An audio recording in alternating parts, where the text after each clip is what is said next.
अस्सलामुअलैकुम।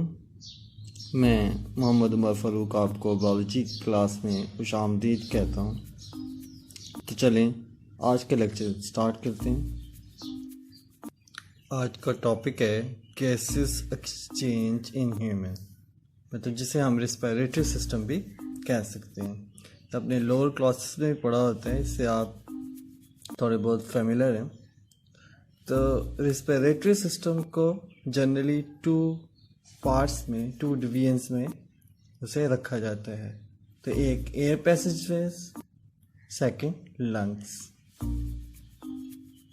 तो आज हम डिस्कस करेंगे most prominent protruding part on face. ठीक है, जो सबसे उभरता हुआ नज़र आने वाला हिस्सा होता है इंसान के चेहरे पे, आपकी आंखों के दरमियान, तो वो है नोज, जो रेस्पिरेटरी सिस्टम का एक पार्ट है।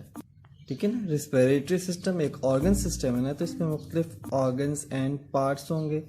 तो सबसे पहला पार्ट नोज, नाक। तो पहले इसके हम फंक्शन देख लेते हैं। नोज के फंक्शंस हैं ब्रीदिंग, वो तो जाहिर है क्योंकि ये रेस्पिरेटरी सिस्टम का पार्ट है। उसके अलावा ऑल्फैक्शन, मतलब सेंस ऑफ स्मेल, सूंघने का काम करता है। और थर्ड वन है स्पीच प्रोडक्शन, मतलब ये जो हम बोल रहे हैं इसमें भी मदद करता है। स्पीच वॉवल्स एंड कॉन्सोनेंट्स होते हैं। ठीक है, अभी इसकी एनाटॉमी या स्ट्रक्चर के बारे में बात करते हैं। तो नोज जो है वो फेशियल बोन्स और कार्टिलेज से मिलकर बना होता है। फेशियल बोन्स आपको अगर पता हो तो मतलब कि frontal bone, sphenoid bone, lacrimal bone, इनसे मिलकर एक प्रोट्रूडिंग स्ट्रक्चर, उभरता हुआ स्ट्रक्चर बना होता है। तो नोज एक कैविटी है जिसे नेजल कैविटी कहते हैं। इसके अंदर, नोज के अंदर एक खाली जगह होती है। ठीक है, कैविटी कहते हैं बायोलॉजी में कोई भी जगह जहाँ कोई ऑर्गन वगैरह, ठीक है, या वो हॉलो रह जाए, या वो कोई ऐसी स्पेस जो हॉलो रह जाए, या वहाँ पे कोई ऑर्गन वगैरह पड़ा हो। तो नेजल कैविटी, ठीक है। और ये कैविटी ओपन होती है एक्सटीरियर, मतलब बाहर की तरफ, दो ओपनिंग से, जिसे कहते हैं नॉस्ट्रल्स या नेरिस कहते हैं। ठीक है, और ये कैविटी जो है इंटरनली वो टू पार्ट्स में डिवाइड होती है। एक वॉल से, जिसे नेजल सेप्टम कहते हैं, इंटरनली, बाहर की तरफ से ये नज़र नहीं आता। और cavity internally line with nasal mucosa, cavity के अंदर नेजल मिकोजा होता है, मतलब नेजल एपिथेलियम होती है। और ये एपिथेलियम जो है ये प्रोड्यूस करती है म्यूकस एक स्टिकी सब्सटेंस को कहते हैं। और इस एपिथेलियम के ऊपर सिलिया भी होते हैं। ठीक है, और अब इस नेजल मिकोजा, मतलब जो म्यूकस प्रोड्यूस करती है, और इस एपिथेलियम में सिलिया होते हैं, इसके फंक्शन क्या हैं? ये फिल्टर करती है, मॉइस्चर करती है, वार्म करती है एयर को। फिल्टर्स मतलब सिलिया जो है हेयर लाइक स्ट्रक्चर होते हैं, आपको पता है। तो सिलिया जो हैं वो फिल्टर करते हैं। कोई भी लार्ज फॉरेन पार्टिकल नाक के अंदर चला जाएगा हवा के थ्रू, तो उसे ये कैप्चर कर लेंगे। मॉइस्चर, हवा को ये थोड़ा ह्यूमिड कर देते हैं, ह्यूमिडिटी बढ़ा देते हैं उसकी, और गर्म कर देते हैं ताकि वो लंग्स तक जा सके।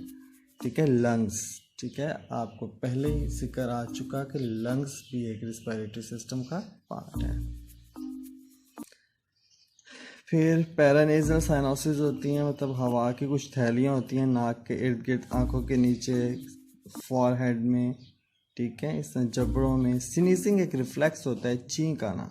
ठीक है, अगर कोई भी जो चीज़ है, फॉरेन पार्टिकल है, वो नेजल मिकोजा को या रेस्पिरेटरी एपिथेलियम को टच करे, इरिटेट करे, तो एक रिफ्लेक्स छींक आती है। ठीक है, तो ये नोज के बारे में था। ये वो एक प्रोट्रूडिंग स्ट्रक्चर है, कार्टिलेज बोन से बना होता है। उसके अंदर एक कैविटी है जो दो हिस्सों में डिवाइडेड है, जिसे नेजल सेप्टम के ज़रिए दो हिस्सों में डिवाइडेड है। वो कैविटी एक्सटीरियर में ओपन होती है नॉस्ट्रल्स के थ्रू। ठीक है, तो इस तरह उसकी जो एपिथेलियम है उसके ऊपर सिलिया होते हैं, वो फिल्टर करती है मॉइस्चर एंड वार्म करती है एयर को। ठीक है, फिर उसके बाद एयर गोज टू फेरिंक्स।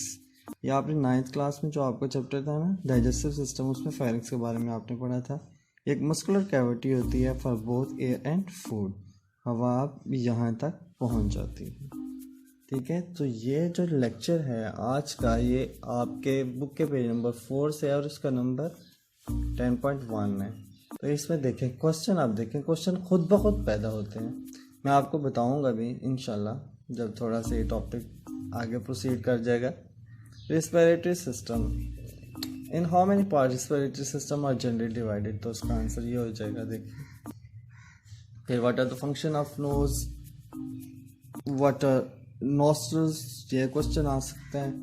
इसके अलावा what is the function of hairs and mucus in nose, तो ये देखें it filters moisture and warm the air.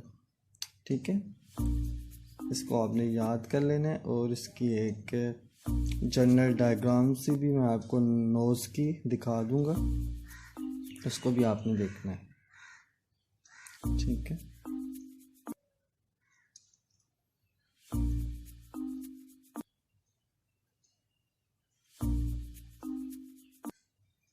तो चलें इंशाल्लाह नेक्स्ट लेक्चर में मुलाकात होगी। अपना ख्याल रखिएगा। अल्लाह हाफिज़।